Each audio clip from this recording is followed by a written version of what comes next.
Penley, your host of the Next Fix podcast.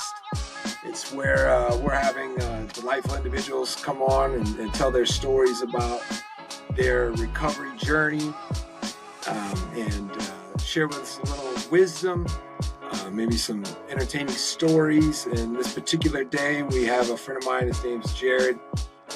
He's you might have seen him on Facebook. He's out there fighting the good fight, sticking up for people that are still in the trenches of addiction and substance abuse. And I think he's a stellar individual. Yeah, Ryan, thanks for having me, buddy. I think you gave me you might have talked me up a little bit right there. I appreciate that. I needed that. You know what I mean? Yeah. Well, hey, we'll get you on. Yeah. I'm good. Right on, man. So Jared, I want to know, and I think everybody, the people that are listening, they want to know, what's your story, man? Like, how do you define?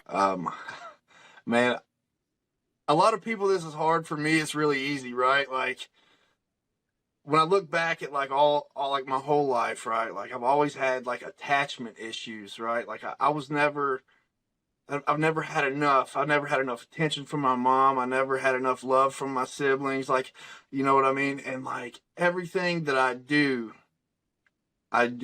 in excess, right? All the emotions that I feel in excess. And like, if something hurts me, it hurts me bad. Like, probably way worse than it should. If I like something, I like it a lot. And I need more of it. It doesn't matter if it's drugs, alcohol, or fucking Jolly Ranchers, dude. Like, that's what I do. Like, to me, like, I'm an alcoholic and a drug addict through and through. I have to like watch and maintain everything that I do in my life. Like, it's super easy for me to like identify myself in that group of people.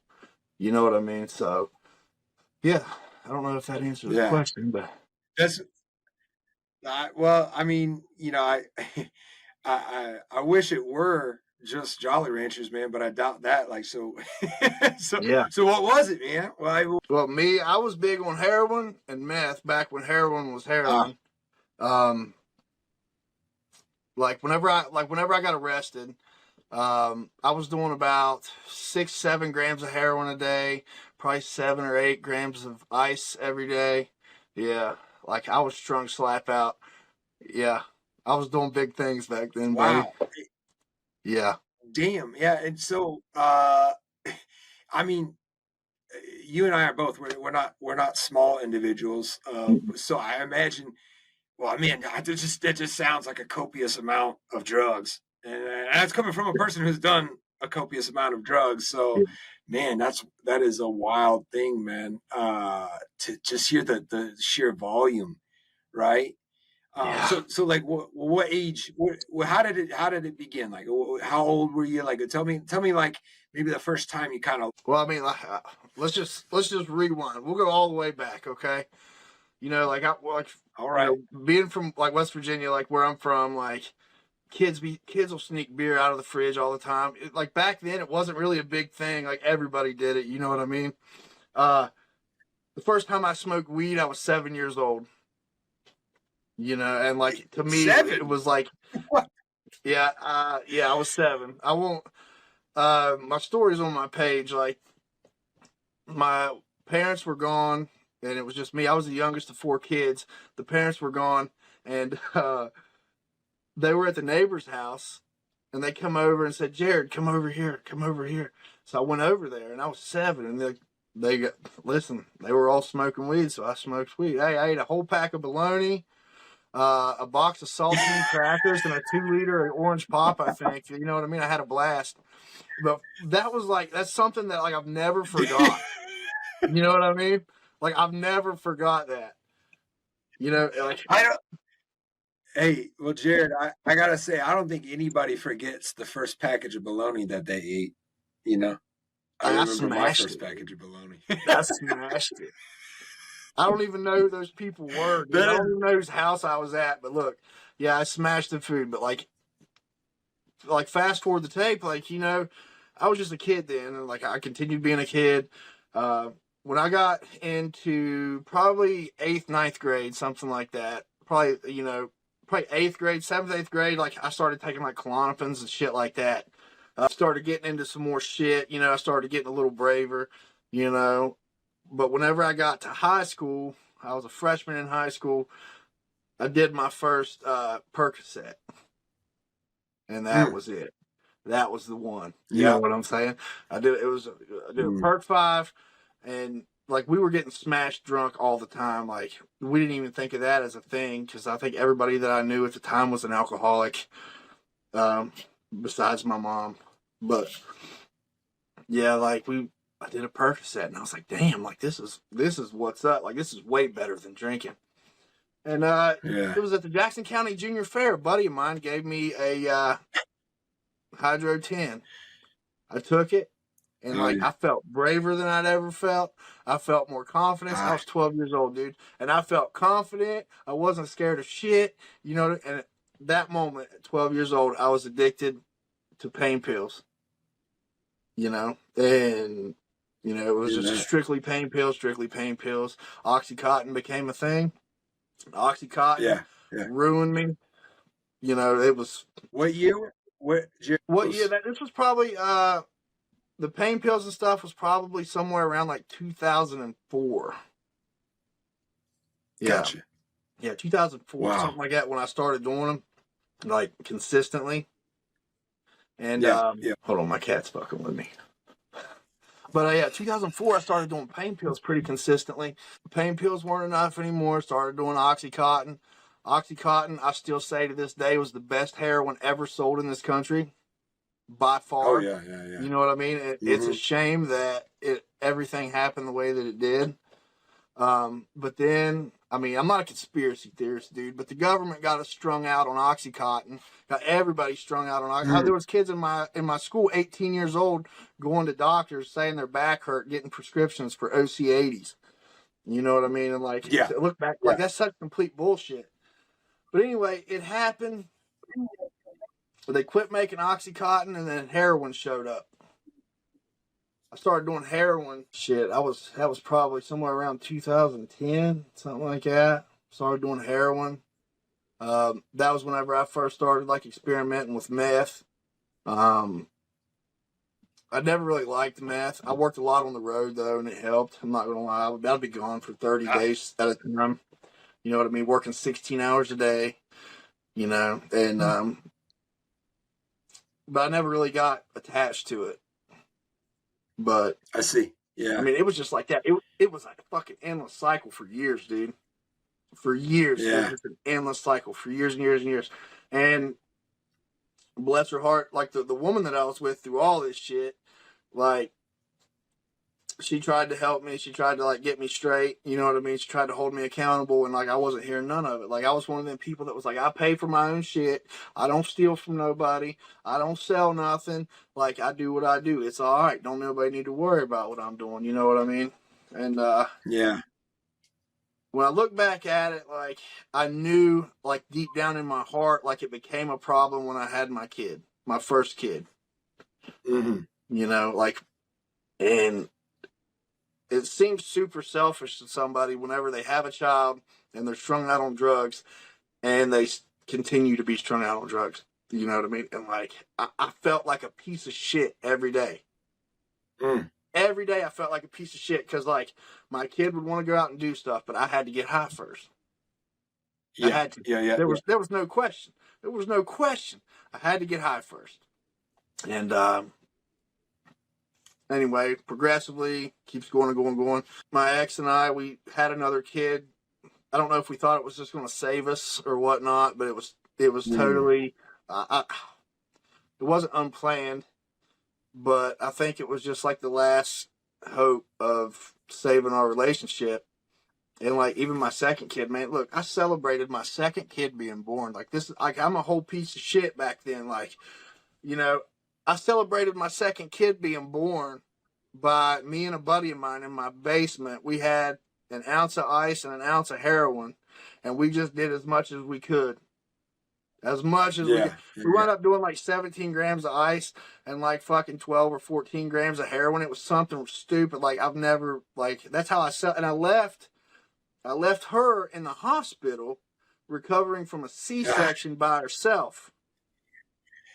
Yeah. You know what I mean? And Yeah. like looking back on it now, like it's stuff like that. People can say what they want, but like I never felt good about that.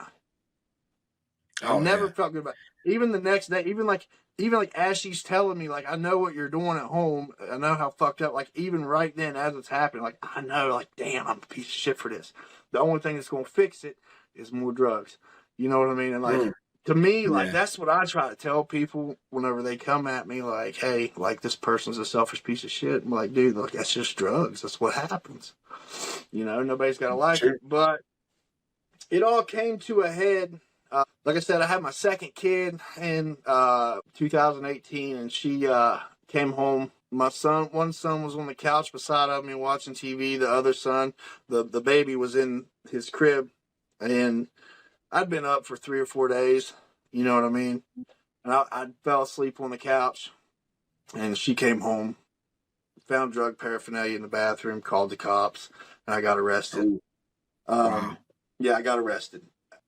Then, but more so than that, like I lost my job because of that.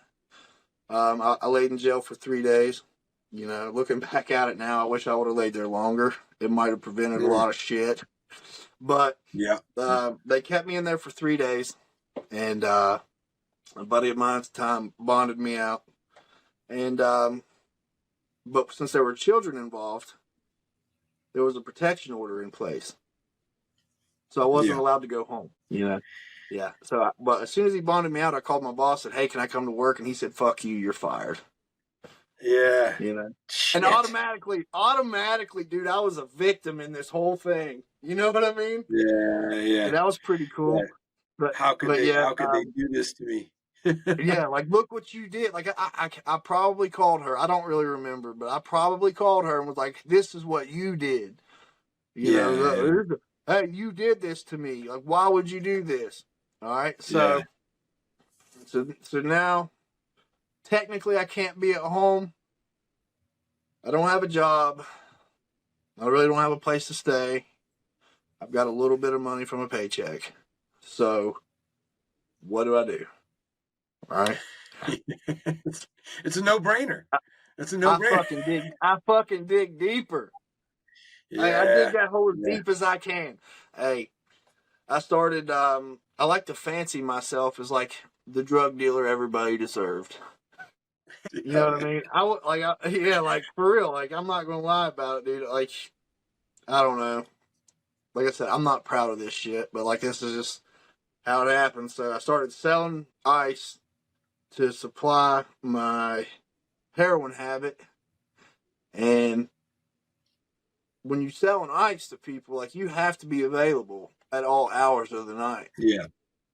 So I was doing a shitload of ice all day, all night, a shitload of heroin right with it. You know what I mean? And it was just a never ending cycle. Whenever I got picked up by the sheriffs on July 15th of 2019, like whenever they handcuffed me and put me in the back of the car, I said, "Thank God it's over." That's exactly what I said. Like that's exactly what I felt. Some people can tell me I'm full of shit, but like, dude, whenever you're fucking doing that shit and you're running, dude, it wears on you. I mean, thank God I Oh don't yeah. think I have any gray hairs yet, but like, I don't know how. You know what I Mm. mean? Like, Well, uh, if gray hair is the most of your worries, brother, I mean you're still alive. I'm trying to yeah. imagine like what your body looks like at the time, Oh, hey, or look, how. hey. Actually, I was a very I would like if you see pictures of me now, like I've got like a big upper body. You know what I mean? Like my upper body's bigger, my legs are pretty big. Like I'm just an all around big guy. Cause you like I want you to imagine me. Like I was strung out at 260 pounds. Right? Gotcha. Yeah. I'm 315 right now. I was strung out Yeah. at 260. Right? Imagine me now with little baby Yeah. arms, absolutely no shoulders, and a big gut. Gotcha. In a big gut. Oh Like wow. that's what I look like There- strung out. I look like I was pear There's shaped, nothing bro. worse than a skinny fat guy. Yeah. Yeah. Yeah. Yeah. I was Skinny paying. fat people, man. That's a tough sell, man. Yeah. It's like everything about me is small except for this belly. It's like, dude, that's tough. All right, Yeah. so it's 2019. It's 2019. You said it's over. You're in the cop car. It's over. Mm-hmm. That was not the end of it. Not at all. I was still an idiot. That's what I Hey, I thought. was still an idiot. Hey, hey. So I go Yeah. to jail. I lay in there for about a month. I get a bond reduction. Let's see how long. I don't know how long. I was in there for about a month. I got a bond reduction. They agreed to PR me on home confinement until I could get into rehab. Cool. Let me out. Just get me out. So I beat home confinement for about a month. But don't forget that first time I went to jail for 3 days. I was still on bond for that shit. So I was on Yeah. home confinement. Hey, I beat home confinement for about a month. Like I was doing the same shit. People was bringing me shit, and people was coming. I was on home confinement doing this dumb shit, dude. Like I was dumb Mm. as fuck, but they showed up and said, "Hey, Kanawha County just issued a warrant for your arrest. We're here to take you to South Central." I said, "Motherfucker!" So they picked me up and took me back, Mm. and then like I don't know. I feel like God was giving me chances to do right, and I just kept fucking everything up, dude. That was it. And I laid there for another month and a half, something like that. The last time I actually did drugs was during this stretch of jail. I was in jail, and a dude had some meth in there, and August 10th, 2019. That is my sobriety date. But I got out of jail that time because I had to go back to court in Kanawha County. Told them like, hey, I got arrested in Jackson County. I was on home confinement. They were going to let me go to rehab. I Yeah.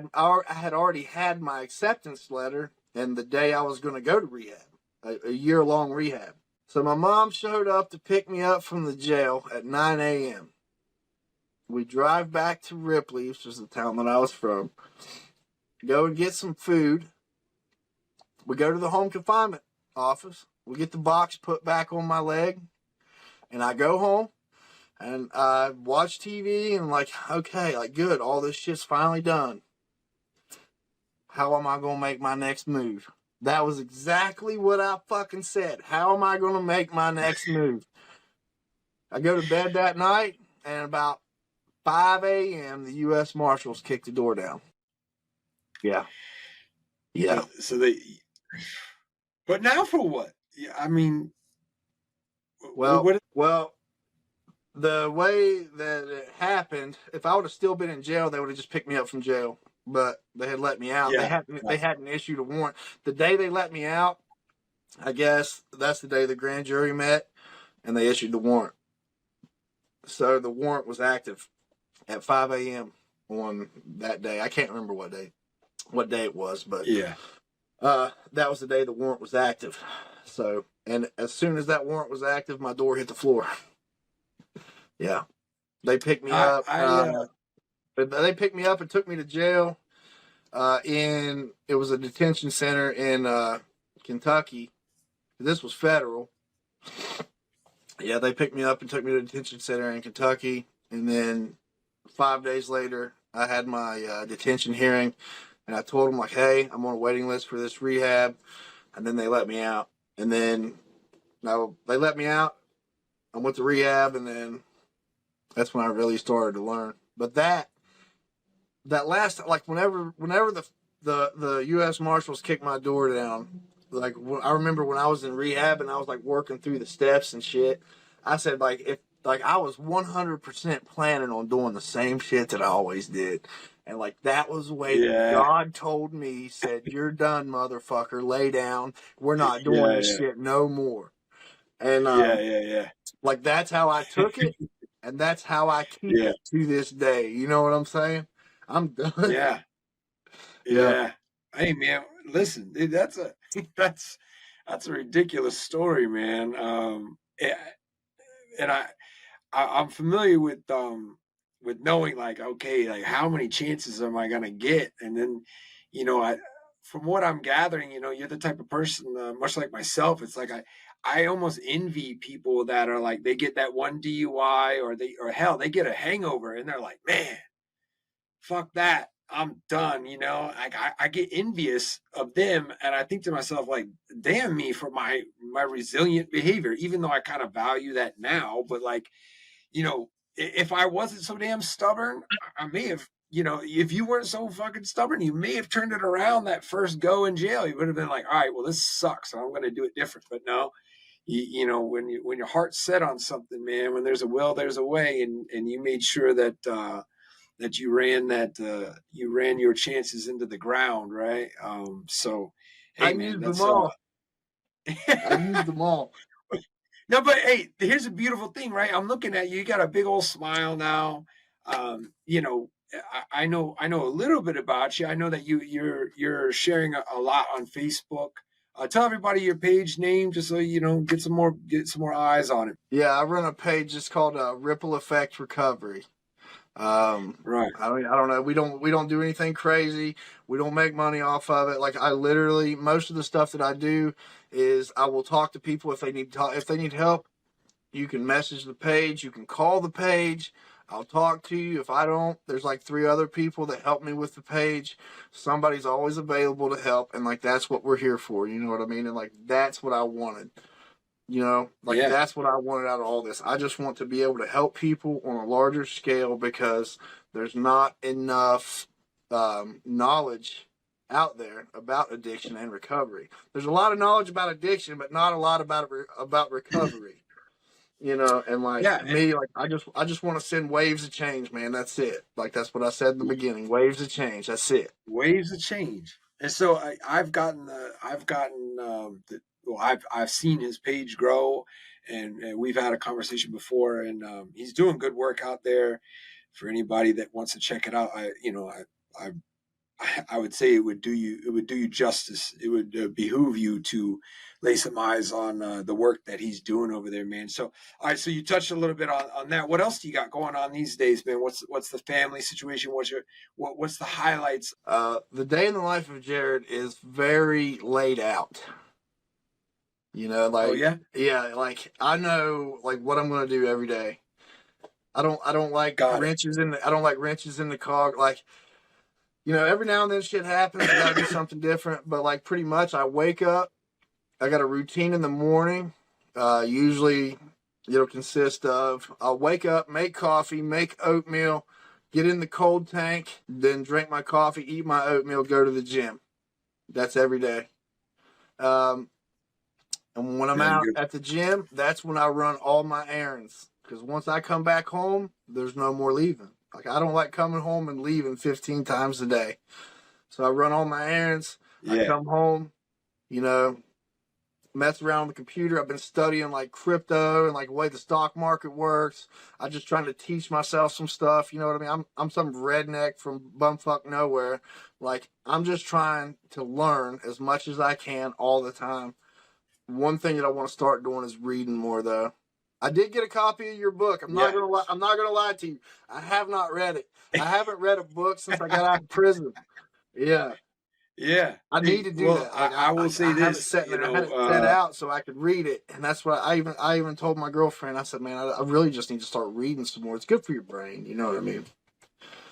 But yeah, Well, I can um, tell you that reading is one of those habits, man, that you've got to develop it just like the gym.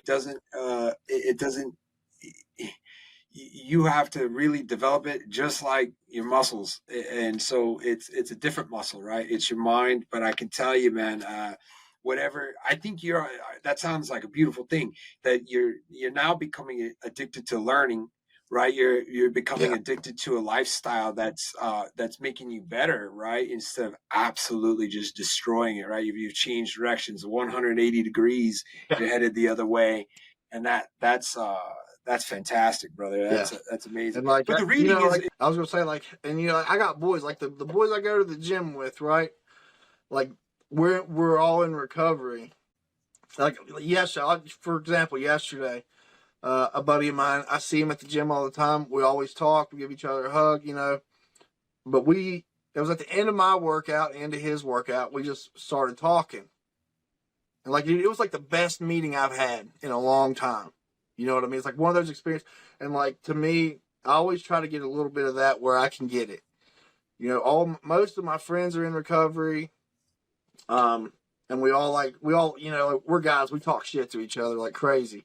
But like, it's pretty cool. I always try to make sure that somebody out there knows exactly what's going on with me so they can tell me, hey, you're fucking up. Like, this is how you're fucking up, you know? So that's another thing. Like, I don't do it every day, but I try to make a habit to do that as much as possible. You know, talk to somebody about like what's going on with me. You know, you know, there's some shit's just between me and my lady, Well, but let me. So it sounds like you are. That sounds like accountability. That's what it yeah, sounds like to me, right? Is that 100%. your yeah? So you're bouncing yourself or your life. You're bouncing your ideas and yourself off of people.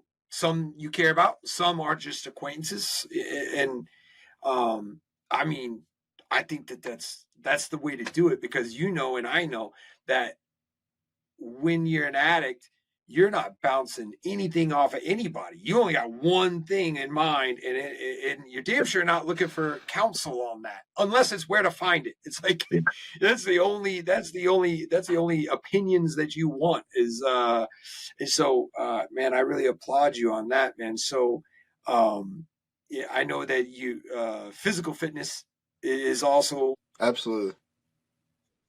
yeah. Absolutely. I You just believe, I you're just in believe there like lifting. some people, a lot of people don't like it when I say this shit. It's like a strong body will make a strong mind. I don't, like, you can call it ego, you can call it what you want, but as soon as and you don't have to go to the gym and lift big weights. I've seen your videos. That shit you do, there's no way you're gonna catch me doing that stuff. You know what I mean? Yeah, I lift big weights. That's what I do. You know what I mean? But you find your niche in the gym, right? A strong body makes a strong mind. You go in there, you get some confidence about you. You know, you stand a little Ah, straighter, you breathe a little better, and you might get a little cocky attitude. But there's nothing wrong with that because that, to me, is self confidence, which is something that most yeah, people that are in recovery or in active addiction or active alcoholism is something that everybody lacks. Like, nobody has any self confidence. That's why you drink or drug yourself half to death so you don't have to deal with all this shit. You know what I mean? So, like, now I deal with let it. Like, me. I'll go in there and I'll make myself stronger. And that just gives me a little bit of confidence. That's all it does. So I have this opinion or it's an idea about confidence, right? And I believe that arrogance is boasting. It's not true, and confidence comes from earned ability. It's on a merit based upon some type of a performance. So like one's healthy and the other is just bullshit. Yeah. So I think that people don't always get that right. You know what I mean? Right. So, but you got it right 100% that like confidence is super important. Yeah. And if you don't have it, right, if you don't believe that you can overcome, you damn sure won't, right? So Yeah. he who says he can and he who says he can't, they're both right. And I'm a firm believer in that, without a doubt, brother. So, all right, so man, but what I'm dying to know now, right? So we've done the past, we've done the present. Like I want to know while you're searching and learning and doing all these thoughts about yourself and your lifestyle. What does the future hold, man? Like what's grabbing your attention the most? But listen, there's one thing. It sounds cliche as fuck, dude, but like, and I hate that I'm about to say this. Honestly, I don't worry about it. Like, the way Ah, the future's going to be, I don't worry about it one bit, buddy. I've learned so much from the past, right? That I know that there's a plan for me somewhere, some way. yeah, Things are going to happen. I just got to be patient. There's a lot of things in my life right now yeah, not going the way that I want them to go. They're not, you know. I'm cool with it, man. Because like at the end of the day, I'm fed, my bills are paid, Yeah. I'm happy. You know, like I've got love in this world. You know, I love myself a little bit more than I used to. You know, like that's what it's all about. I don't look forward to the future like that. Like to like what would I like? I would like for this little $300 in crypto to turn into 3 million real quick so I can retire. That's what I would like to see happen, you know. But as far as it goes, like Yeah, I'm still on probation, so like I've still got that level of accountability over me. And yeah, it does restrict me a little bit from what I can and can't do. Um, but in yeah, the grand scheme of things, man, like I'm just trying to get through today every day. And that sounds super cliche, but like for real, like that's the way it is. You know, I've learned that the more I try to shape things and pull the strings to get life to go in the way I want it to go, I go in the opposite direction. You know, like every now and then an opportunity will present itself to me and I'll take it. You know, and like it'll yeah. help me out in the long run. I, But for right now, probably for the next, I'm hoping somewhere around December 20th of 2025, I'll get a little bit more freedom to do what I want. You know what I mean? gotcha. Yeah. Yeah. No, I hear that, man. I hear that, and there's what comes to mind when you say. I think you should check it out too. It's called Wu Wei, WU. Way. Uh, Next word WEI. It's a philosophy, Eastern thoughts. It's about riding the waves of the universe, right? So it's about like not trying to fight the current.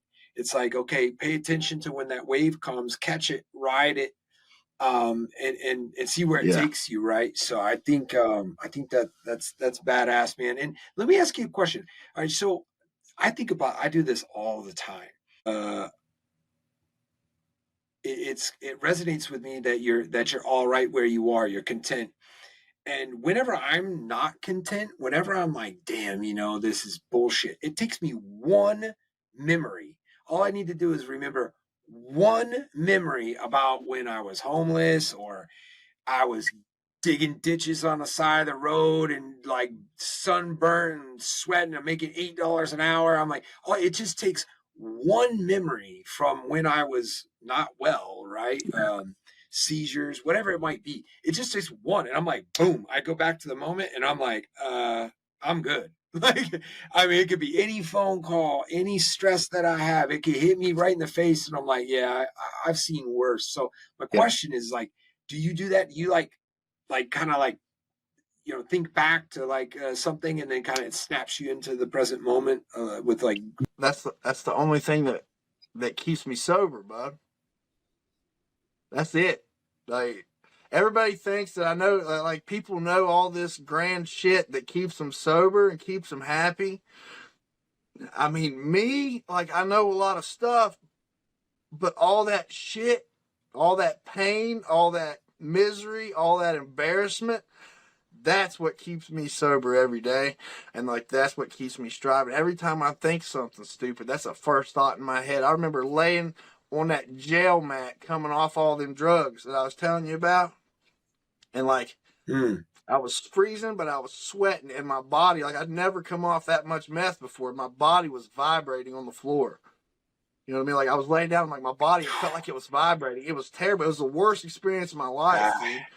And I don't ever want to go back through rehab again. I was in rehab for a year. You know what I mean? I was 369 days in there.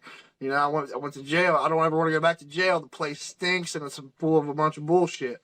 Like, I don't ever want to do any of that stuff again. All of that ain't nothing. There is nothing I'm going to go through today going to compare to that. And for that, I am grateful. You know yeah, what I mean? But yeah, let me go back on what I said a minute ago, though.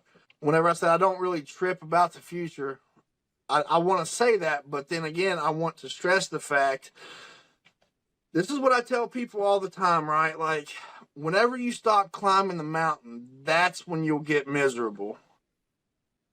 You know what I mean? Like, I don't even know what my mountain looks like, but I know every day that I'm fighting to get somewhere. I just don't know where I'm going. You know what I mean? It's Ah, not that I lack direction. It's not that I lack direction. It's just the fact that like I don't know if what I'm going doing is going to work or not. You know, like I said, I got a few restrictions on me going to keep me in line.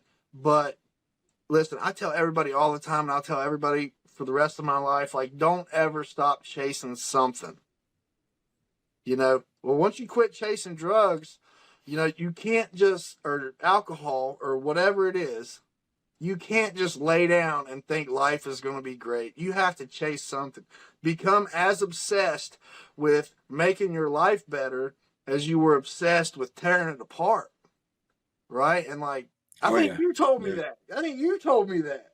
Uh, well, Yeah. yeah, I've had this interesting idea about addicts, right? Like I think that maybe I did tell you this because I've been telling a lot of people lately because I think it's a great way to approach it.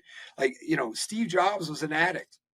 I think Elon Musk is an addict. Like I think Oh, Mother Teresa is an addict. I think these people, but what are they addicted to? They're addicted to cool shit, and they're addicted to stuff that's useful. And yeah. and so when you're an addict, you're addicted to yourself and your selfishness, and you're addicted to your own at first it's a high and then it turns into like, just trying to be normal. But, Yeah. like, so if you, the way I see it, I'm an addict. I'm always going to be an addict. So what the hell am I going to do? I can't change that. But what I can do is I can get addicted to some cool stuff, useful things. I can get Yeah. addicted to some things that are helping people. I can get addicted to a whole bunch of really, um, you know, uh, important conversations like this one. This is, so I think you're dead on, man. I think that you gotta always be moving towards something, and I think that that's the real source of happiness.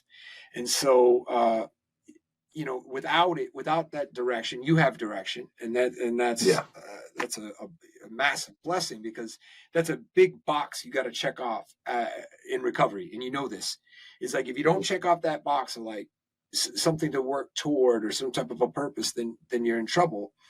And so, yeah, man, I mean, I really applaud you on everything that you're doing, man. I know in a couple of conversations that we've had, like I can see how good your heart is, right? And so, now having an ad, I don't know. You cut out right there, buddy. I didn't hear you. oh, that's all right. Yeah. So like, you've got the heart, right? Your soul is in the right place, but here you have the addict's mind and you have the addict's, being, right? Your body is you're an addict, right? I guess knowing that like you just have to stay busy working towards something, and I think that I mean that's the whole point of this damn show, man. That's what I'm trying to, is like, what is the next fix, right? It's the name of the show, and it's because I think it's important that we have that. Like if we don't have what the hell we're aiming at, then Yeah. we're calling the guy, like Yeah. it Absolutely. gets Yeah. Absolutely. You know, and but you can never forget. I worked the steps through Alcoholics Anonymous. And there's a few things in the big book that I like. I stick to.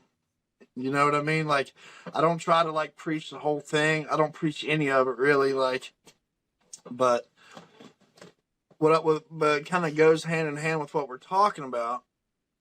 There's a part of it in one of the stories in the back where it says, "True happiness is found in the journey, not the destination."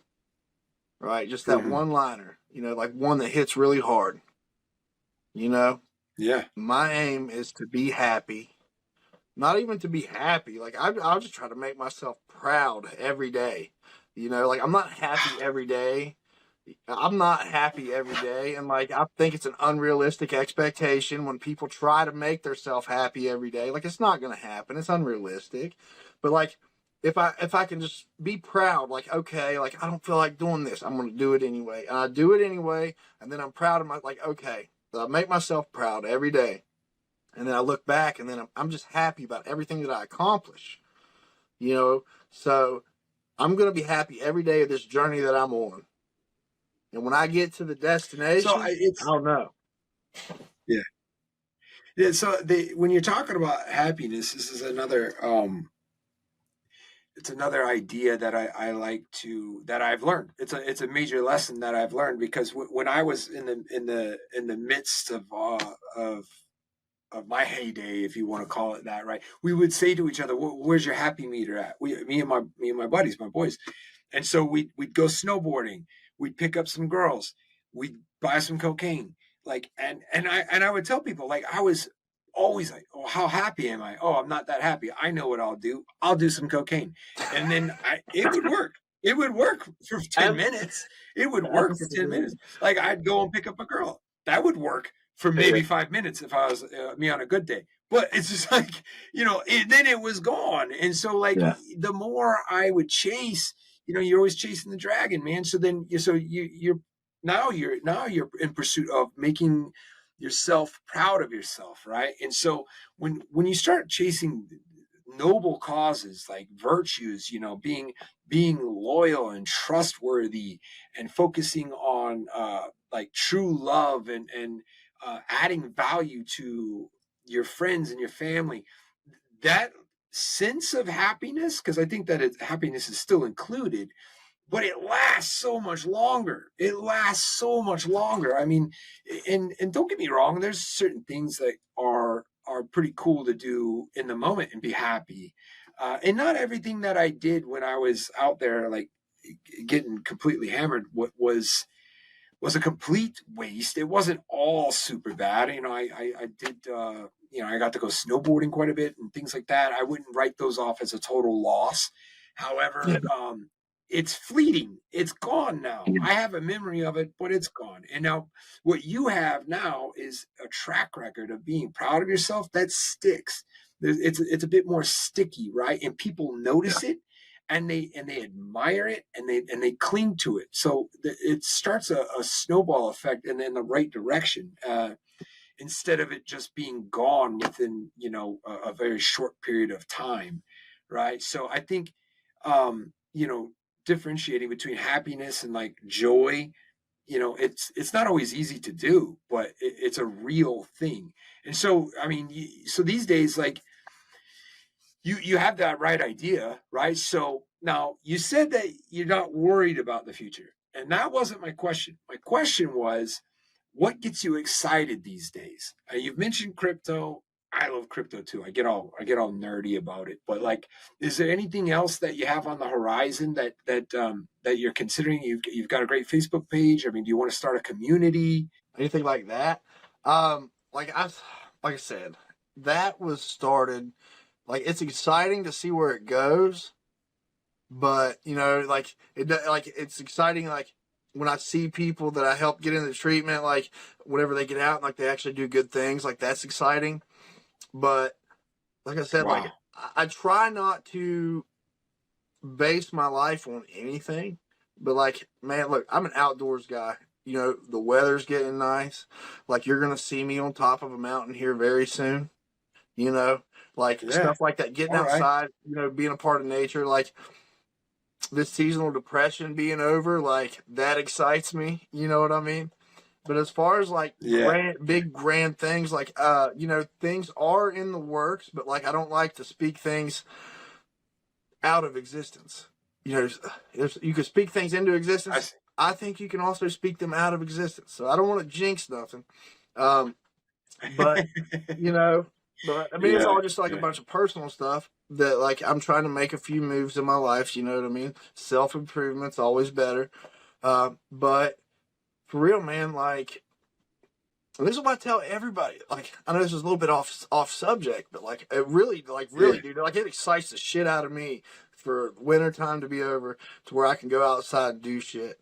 But like that's what, like I went to my hometown the other day and spoke. It's been a few months ago, and I spoke at the one recovery event that they do, and it was pretty cool to see my face on the front page of the newspaper for something positive. My That's PO, awesome, man. sent me a message out of nowhere and was just like, "Hey, it feels pretty good to be in the paper for something positive, don't it? Keep up the good work." My PO. You know what I mean? Like shit like that. Like that's Yeah. man. Like even you. Like you messaged me and said, "Hey, man, you want to be a part of this?" You listen. You have no idea how nervous I've been, but uh, but yeah, like stuff like that's exciting to me, man. But I'm excited. hey, listen, I think you just nailed it. You just said it. You answered my question. Like the next fix, man, is you're out there, you're putting yourself out there, in addition to all the process goals, you know, in the gym, staying disciplined. But like, man, you're doing speaking events, you're helping people get into recovery. That's where it's at, brother. I mean, that's Yeah, exactly what to me, yes, that man. that's all part of the future, and where it goes, I have no idea. I hope it goes somewhere big, but Hmm. who knows, man? Like I know what today's like. I know roundabout how today is going to end. You know, Gotcha. tomorrow I know I'm going to wake up and I'm going to go to work, and then like you know what I mean. That's how I try to keep my life. I try to keep it super simple. You know, I don't give myself hyped up over much. I don't get Gotcha. myself because every time I get hyped up, dude, like I get let down so hard. You know what I mean? Well, don't, hey, listen, we're about to wrap up. Don't end on a bad note, man. No. But listen, all things aside, I mean, it's been an absolute pleasure to talk with you again, man. I always have a blast when I do, for certain. Um, you got anything you wanna let these people? Uh, yeah, like okay. I really wasn't expecting that, but okay. I heard this. I heard this conversation. Okay, and it struck me really hard. Okay, I'm gonna ask you a question, Ryan. Okay, and I hope you haven't seen this already. So All you right. got two, okay. So you got two wolves. One's chained up in the dark. One's chained up in the light. Which one lives? Oh man. Oh, you have seen it. Oh no, You've no, seen hey, it, listen, haven't I you? have not heard that version. I've heard no. But I've Uh, heard it's like it's the light and the dark. But yeah, I it's the haven't one you heard feed. that Hey, look, hey, variation of the light but and dark because that throws I'll people just off. end it with this. I'll just end it with this, okay? Uh, the whole point of that, like when I heard that, it hit me hard in the chest, right? Because like even in sobriety, I like to tell everybody all my problems. You know, I like to speak on my problems. You know, and like it's only been in the last like 6, 8 months or so that like I've really tried to change that about myself. So moving forward, you know, from that point on, it's like I want to talk about my dreams and ambitions and goals with people, with certain people. There we go. These are the things I'm going to talk about. This is how you make things real. Like it's okay to talk about your problems, but the more you talk about your problems, the more you amplify your problems. You know, the less you speak about it, the less Yeah, relevant they are, and the more you speak about your goals, ambitions, and dreams, like the more you speak about them, the more relevant they are to you, and the more that you're going to pursue those dreams. So try to get with people and talk about your dreams, ambitions, and goals, and do that. Don't focus on the negative. Stay on the positive, and get it moving. yeah. I love it, man. That's it. I love it. And like I said, man, it's been a total blast. You guys check out my boy here on Facebook, and I'm sure this is not it's not the last time you hear from him. You know, we'll probably run this back in the near future. Um, but until then, guys, this is the next fix. I'm your host Ryan Penley. This is my wonderful guest here, Jared, and